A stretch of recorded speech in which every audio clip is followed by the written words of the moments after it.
Up until a couple of hours ago, I was ready to say that I didn't give a damn which club Crescencio Somerville is off to this summer, so long as the bloody deal gets done this week, hopefully, so that we can all move on.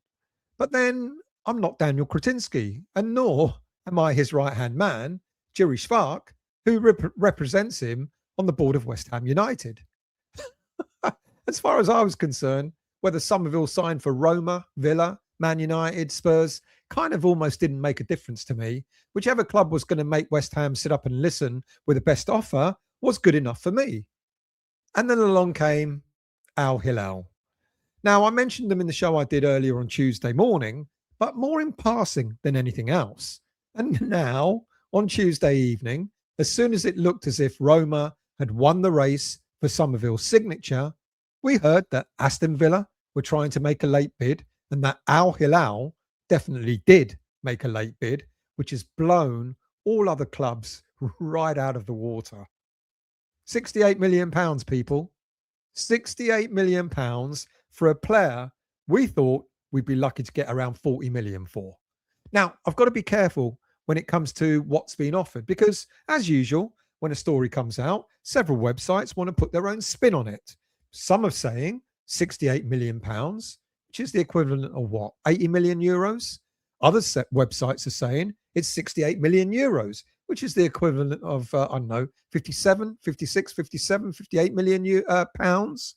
And then, of course, there's another one saying that it's 65 million euros plus 5 million add-ons. Who knows? Whatever it is, it dwarfs Roma's bid of the 40 million plus add-ons by a massive margin. Whether it's 68 million euros, 68 million pounds, both of them blow the 40 million out of the water. Now, the offer has been accepted by West Ham. I mean, they'd be absolutely daft if they weren't going to accept such an offer, were they? Now, at this time of recording this video, nothing has been officially announced, and we still don't know whether Somerville himself has agreed personal terms. But let's be honest, if the figures being mentioned are anywhere near accurate, you'd imagine the package Al Hilal are putting together for the players' wages is going to be incredibly difficult to turn down. And good luck to him. You know, if he decides that this is the move he wants, seriously, he's got one career. He'll make the decision that's right for him and his family, and that's football. But from a West Ham perspective, I honestly think we're looking at something much bigger than simply selling another player. Now, before I crack on, if you're new to this channel, or if you've watched the West Ham Voice before, but yet has become a subscriber, it's not going to cost you £68 million to subscribe to this channel.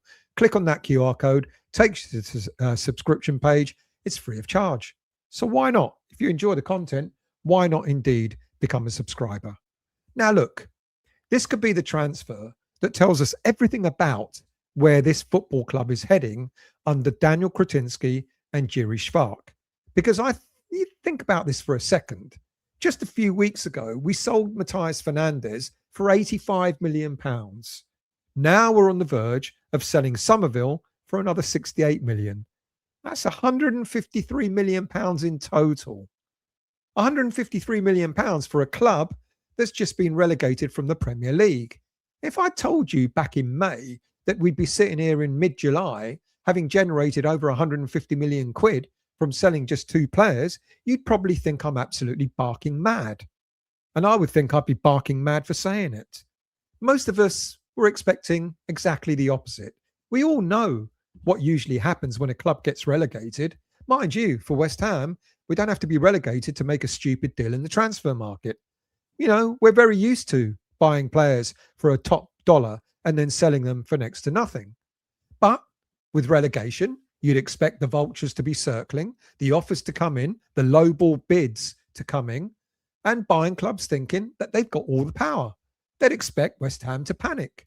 They'd expect desperation. They'd expect a player to go for a bargain price. We've seen it happen countless times at other clubs as well as at West Ham. Players want to leave, especially when relegated. The selling club wants wages off the books. Before you know it, you're accepting offers that are nowhere near what those players are actually worth.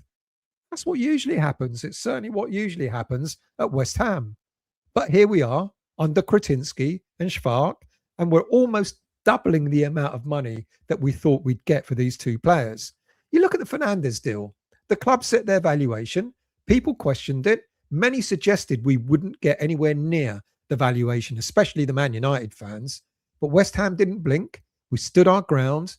Eventually, we got exactly what we wanted. Now we've seen exactly the same thing. Not only seen exactly the same thing, but even better with Kretinsky's Somerville. On Tuesday morning, everyone was convinced that Roma had got their man.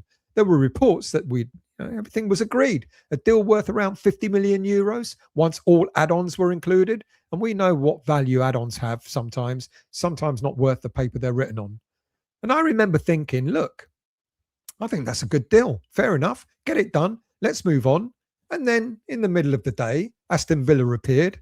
And apparently they were, although they're waiting for the Morgan Rogers deal to go through to Chelsea, £170 million, they still want to make a bid for Somerville in preparation for Rogers leaving. And then in the early evening, Al Hilal arrived.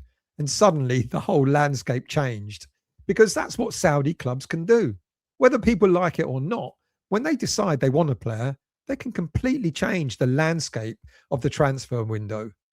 They can offer wages that most European clubs simply can't compete with. They can also pay transfer fees that force clubs to completely rethink the situation. And that's what happens here. Because this morning we heard West Ham had agreed the £50 million bid for Somerville. And yet tonight we've heard that they've now accepted the £68 million bid. Slight difference there, 40 million plus add-ons, £68 million. Forget where Somerville ends up. The important thing is West Ham could be receiving a huge amount of money. And if that's the guaranteed figure, it's an outstanding piece of business for the club. Now, I'll tell you something. We spend enough time criticizing West Ham when things go wrong in the transfer market. Lord knows I've criticised West Ham often enough when we've, like I've said, bought players for a king's ransom and sold them for nothing. And that was always down to David Sullivan and his recruitment strategy, or the lack of it, and the lack of communication and the lack of thinking in a business sense. You know, I've never had any problems saying what I think about Sullivan's stupid deals in the transfer market. So it's only fair to say or to announce and that you've got to be proud of what's happening now, because something spectacular is happening if this comes off. You know, I genuinely believe West Ham's new regime have handled this transfer window in such a brilliant way. Daniel Kretinsky and Jiri Svarc deserve an enormous amount of credit, and anyone else involved with these deals also deserve the credit, because they've shown something we've rarely seen from West Ham over the years. Patience, strength, confidence, the refusal to be bullied, the refusal to panic, and the refusal to negotiate from a position of weakness.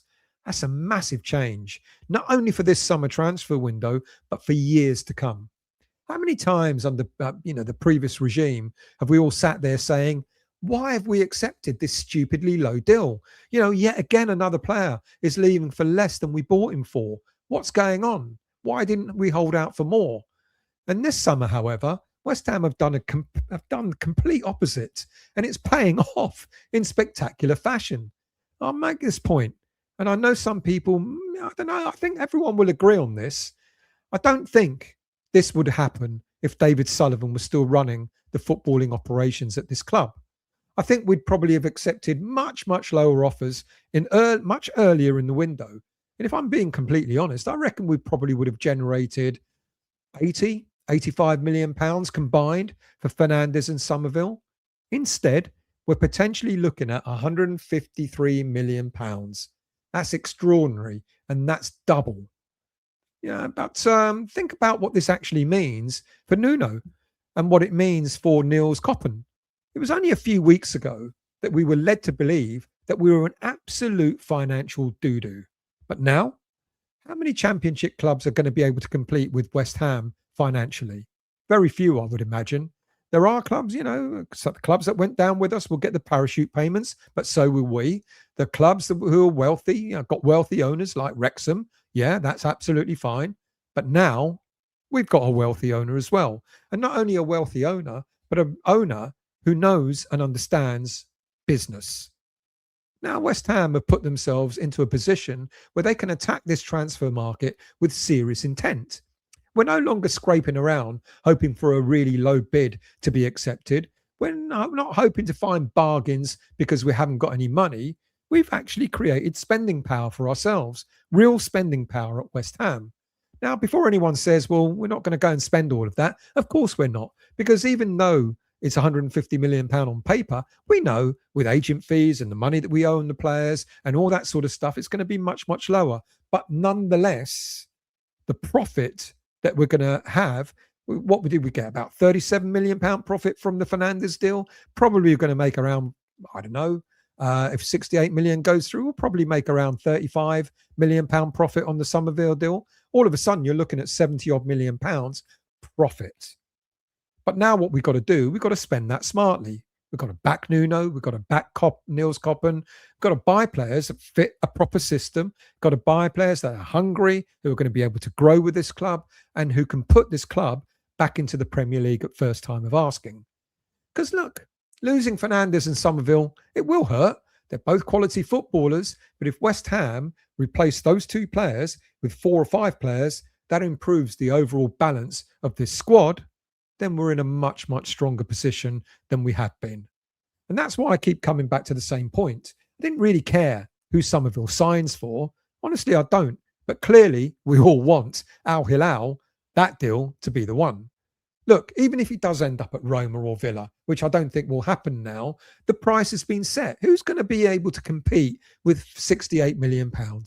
And once it's done, then hopefully the next week is the one that would really excite all West Ham fans, because the departures have dominated the headlines at West Ham. Now we're going to start seriously talking about new arrivals. And I want to start talking about who we're really going to bring in to this football club. Not just speculation or the latest names that any ITK or journo decides to throw our way.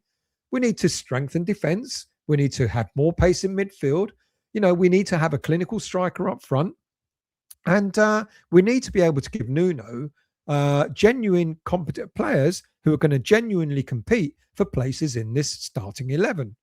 Who knows? Maybe we need to go out again and get ourselves a very good goalie as well. Look, all these additions to help create true competition in the squad can only bode well. But before I wrap up, there's one question that I can't get out of my head. I think it's a fair question to be asking as a West Ham fan. Daniel Kretinsky, where were you a few years back? Seriously, where was this level of leadership? Where was this level of transfer strategy? Where was this authority? Because if we'd seen this version of Daniel Kretinsky earlier, if we'd seen this level of business professionalism, we may not be playing in the Championship this coming season. I don't know. Is that unfair? I know Sullivan called all the shots, but look at how much influence Kretinsky has been able to have. And look, maybe even if he did have more influence, nothing might have changed. Maybe we would have still gone down. And then fair enough. But we would never know, will we? You know, one thing that we've seen throughout this summer has been a million miles away from how this football club has been run over the past 15 years. And if this is the beginning of a new era, then maybe relegation can end up being the painful reset that West Ham really needed. It's not been great going down to the Championship, but if Kretinsky has genuinely changed the culture behind the scenes, if recruitment is now being driven by football people, if we're making strong business decisions instead of stupid ones, then perhaps we'll eventually look back on this summer as the turning point for this football club. So I finished exactly where I started. I genuinely didn't care where Kretinsky'S Somerville ended up. I just wanted the deal done. But with Al Hilal prepared to hand us £68 million, then from a West Ham perspective, I think this could go down as one of the best pieces of business this club has done in years. I thought the Fernandes deal was the best piece of business. This one, even though the value is lower, this one surpasses that purely because none of us thought we would get anywhere near close this amount of money for Kretinsky'S Somerville. Look, the pressure now shifts. The opportunity is now there. The hard work really needs to start now. Let's see what West Ham can do with this money. Let me know your thoughts down in the comments. Is £68 million too good to be true? Do you think Kretinsky and Svarc deserve the credit if this one comes off? And perhaps the biggest question of all, do you think this is the start of a completely new West Ham United? Thanks for watching. Thanks for listening. Please hit the like button. Please become a subscriber. Hit the bell notification to let you know when I'm next on. And there's a hype button down there somewhere as well. If you click on that, it actually elevates this video for other viewers to watch on YouTube. Much appreciated. I'll see you all again soon.